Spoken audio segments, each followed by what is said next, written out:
Welcome to the Fairy Frequency channel. Tonight I will read to you from The Secret Garden by Frances Hodgson Burnett. Tonight's chapter is Chapter 10. Chapter 10 is called Dickon. Now this picture here is from the chapter of the robin who showed the way. And that is when she found her way into the garden. I showed that to you last night, and I'm going to show you again because on this page we have a picture of, I believe this is Dickon, a boy was playing a rough wooden pipe, and this will be from page 88, which is coming up in this chapter. So Dickon, chapter 10. The sun shone down for nearly a week on the garden. The Secret Garden was what Mary called it when she was thinking of it. She liked the name, and she liked still more the feeling that when its beautiful old walls shut her in, no one knew where she was. It seemed almost like being shut out of the world in some fairy place. The few books that she had read and liked had been fairy story books, and she had read of secret gardens in some of the stories. Sometimes people went to sleep in them for 100 years, which she had thought must be rather stupid. She had no intention of going to sleep, and in fact she was becoming wider awake every day which passed at Misselthwaite. She was beginning to like to be out of doors. She no longer hated the wind, but enjoyed it. She could run faster and longer, and she could skip up to 100. The bulbs in the secret garden must have been much astonished. Such nice clear places were made round them, and they had all the breathing space they wanted, and really, if Mistress Mary had known it, they began to cheer up under the dark earth and work tremendously. The sun could get at them and warm them, and when the rain came down, it could reach them at once, so they began to feel very much alive. Mary was an odd, determined little person, and now she had something interesting to be determined about. She was very much absorbed indeed. She worked and dug and pulled up weeds steadily, only becoming more pleased with her work every hour instead of tiring of it. It seemed to her like a fascinating sort of play. She found many more of the sprouting pale green points that she had hoped to find. Then they had seemed to be starting up everywhere, and each day she was sure she found tiny new ones, some so tiny that they barely peeped above the earth. There were so many that she remembered what Martha had said about the snowdrops by the thousands, and about bulbs spreading and making new ones. These had been left to themselves for 10 years, and perhaps they had spread, like the snowdrops, into thousands. She wondered how long it would be before they showed that they were flowers. Sometimes she stopped digging to look at the garden and try to imagine what it would be like when it was covered with thousands of lovely things in bloom. During that week of sunshine, she became more intimate with Ben Weatherstaff. She surprised him several times by seeming to start up beside him as if she sprang out of the earth. The truth was that she was afraid that he would pick up his tools and go away if he saw her coming, so she always walked toward him as silently as possible. But in fact, he did not object to her strongly as he had at first.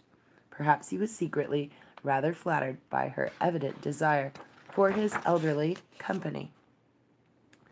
Then also she was more civil than she had been. He did not know that when she first saw him, she spoke to him as she would have spoken to a native, and had not known that a cross, sturdy old Yorkshire man was not accustomed to salaam to his masters, and he merely commanded by them to do things. "Thou'rt like the robin," he said to her one morning when he lifted his head and saw her standing by him. "I never know when I shall see thee, or which side thou'lt come from." "He's friends with me now," said Mary. "That's like him," snapped Ben Weatherstaff, "making up the women folk just for vanity and flightiness. There's nothing he wouldn't do for the sake of showing off and flirting his tail feathers.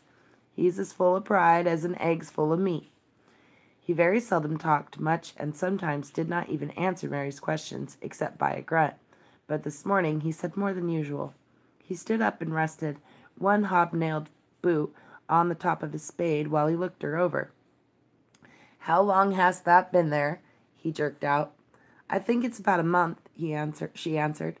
That's the beginning to do Misselthwaite's credit, he said. That's a bit fatter than that was, and that's not quite so yeller. Thou looked like a young plucked crow when the first came into the garden.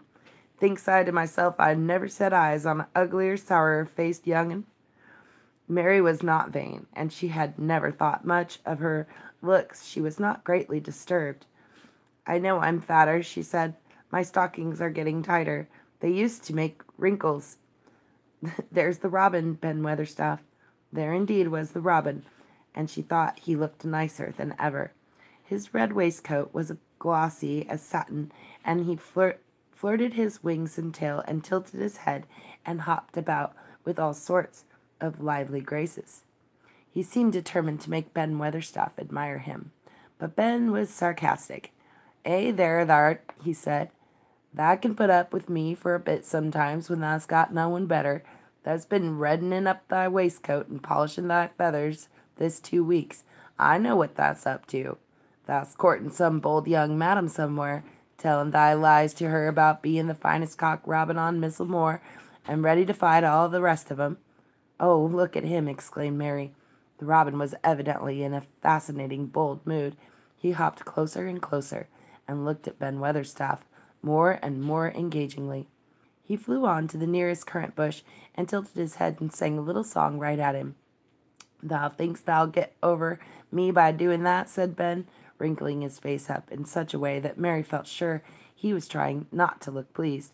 Thou thinkst no one can stand out against these. That's what thou thinks. The robin spread his wings. Mary could scarcely believe her eyes. He flew right up to the handle of Ben Weatherstaff's spade and alighted on the top of it. Then the old man's face wrinkled itself slowly into a new expression.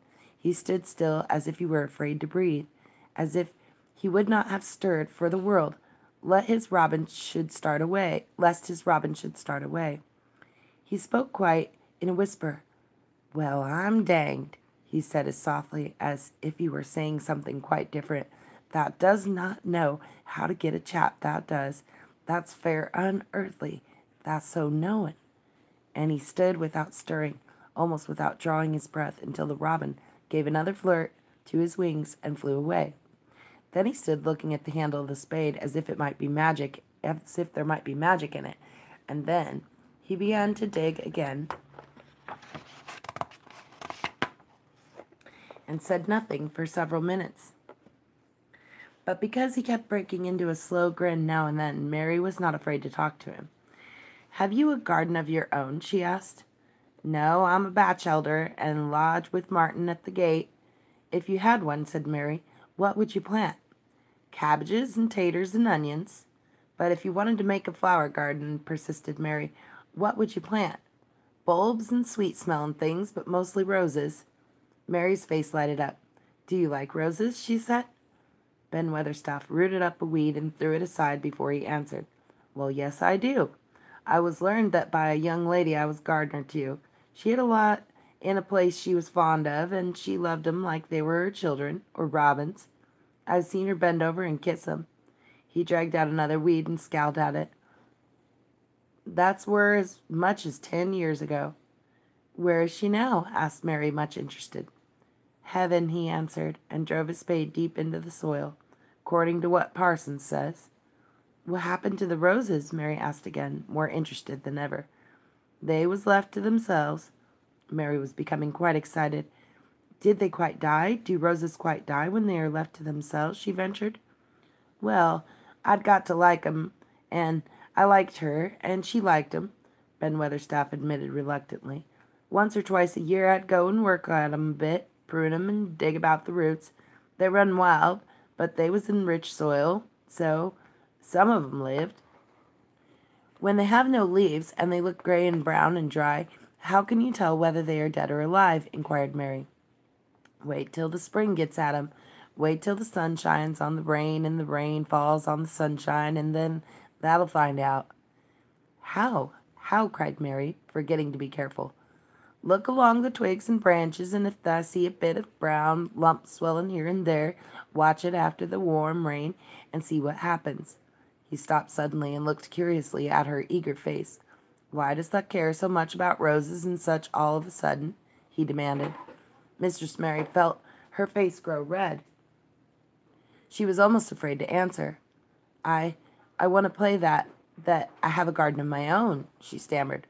"I There is nothing for me to do. I have nothing and no one." "Well," said Ben Weatherstaff slowly, as he watched her, "that's true. Thou hasn't." He said it in such an odd way that Mary wondered if he was actually a little sorry for her. She had never felt sorry for herself. She had only felt tired and cross, because she disliked people and things so much. But now the world seemed to be changing and getting nicer. If no one found out about the secret garden, she should enjoy herself always. She stayed with him for 10 or 15 minutes longer and asked him as many questions as she dared. He answered every one of them in his queer, grunting way, and he did not seem really cross and did not pick up his spade and leave her. He had said something about roses just as she was going away, and it reminded her of the ones that he had said he had been fond of. "Do you go and see those other roses now?" she asked. "Not been this year. My has made me too stiff in the joints." He said it in his grumbling voice, and then quite suddenly he seemed to get angry with her, though she did not see why he should. "Now look here," he said sharply. "Don't thou ask so many questions. Thou'rt the worst wench for asking questions I've ever come across. Get thee gone and play thee. I've done talking for today." And he said it so crossly that she knew there was not the least use in staying another minute. She went skipping slowly down the outside walk, thinking him over and saying to herself that, queer as it was, here was another person whom she liked in spite of his crossness. She liked old Ben Weatherstaff. Yes, she did like him. She always wanted to try to make him talk to her. Also, she began to believe that he knew everything in the world about flowers. There was a laurel-hedged walk which curved round the secret garden and ended at a gate which opened into a wood in the park. She thought she would skip round this walk and look into the wood and see if there were any rabbits hopping about. She enjoyed the skipping very much, and when she reached the little gate, she opened it and went through because she heard a low, peculiar whistling sound and wanted to find out what it was. It was a very strange thing indeed. She quite caught her breath as she stopped to look at it. A boy was sitting under a tree, with his back against it, playing on a rough wooden pipe. He was a funny-looking boy, about 12. He looked very clean, and his nose turned up, and his cheeks were as red as poppies. And never had Mistress Mary seen such round and such blue eyes in any boy's face. And on the trunk of the tree he leaned against, a brown squirrel was clinging and watching him, and from behind a bush near by, a cock pheasant was delicately stretching his neck to peep out, and quite near him were 2 rabbits sitting up and sniffing with tremulous noses, and actually it appeared as if they were all drawing near to watch him and listen to the strange low little call his pipe seemed to make. When he saw Mary, he held up his hand and spoke to her in a voice almost as low as and rather like his piping. "Don't thou move," he said. "I'd fly at them." Mary remained motionless. He stopped playing his pipe and began to rise from the ground. He moved so slowly that it scarcely seemed as though he were moving at all. But at last he stood on his feet, and then the squirrel scampered back up into the branches of the tree. The pheasant withdrew his head, and the rabbits dropped on all fours and began to hop away, though not at all as if they were frightened. "I'm Dickon," the boy said. "I know thou'rt Miss Mary." Then Mary realized that somehow she had known at first that he was Dickon. Who else could have been charming rabbits and pheasants as the natives charm snakes in India? He had a wide, red, curving mouth, and his smile spread all over his face. "I got up slow," he explained, "because if thou makes a quick move, it startles 'em. A body has to move gentle and speak low when wild things is about." He did not speak to her as if they had never seen each other before, but as if he knew her quite well. Mary knew nothing about boys, and she spoke to him a little stiffly because she felt rather shy. "Did you get Martha's letter?" she asked. He nodded his curly, rust-colored head. "That's why I come." He stopped to pick up something which had been lying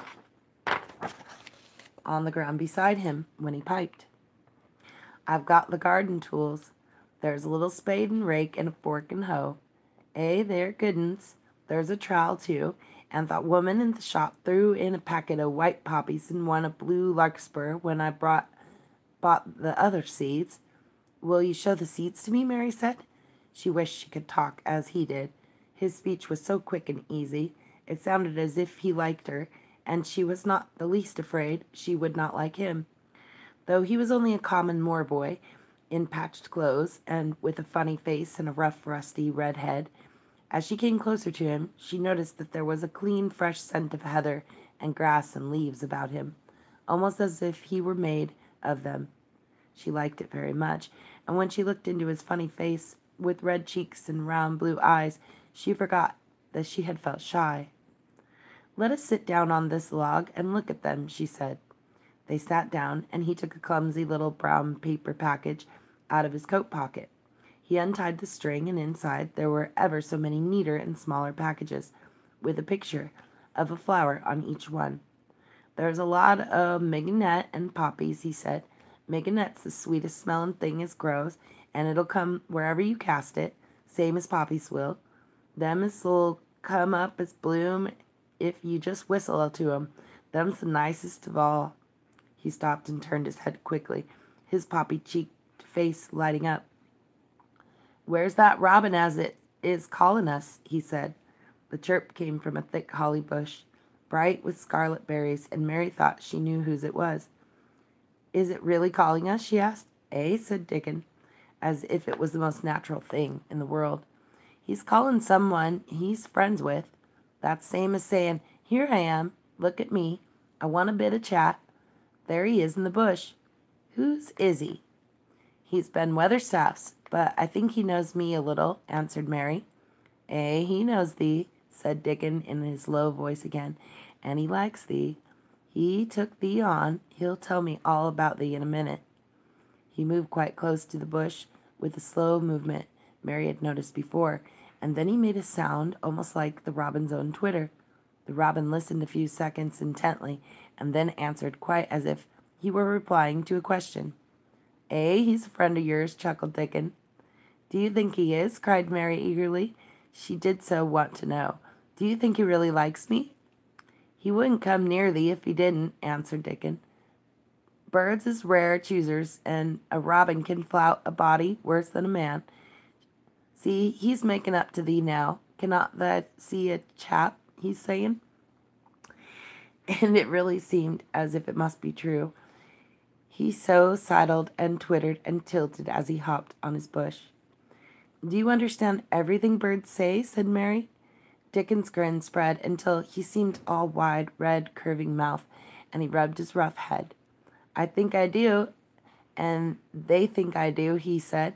I've lived on the moor with 'em so long.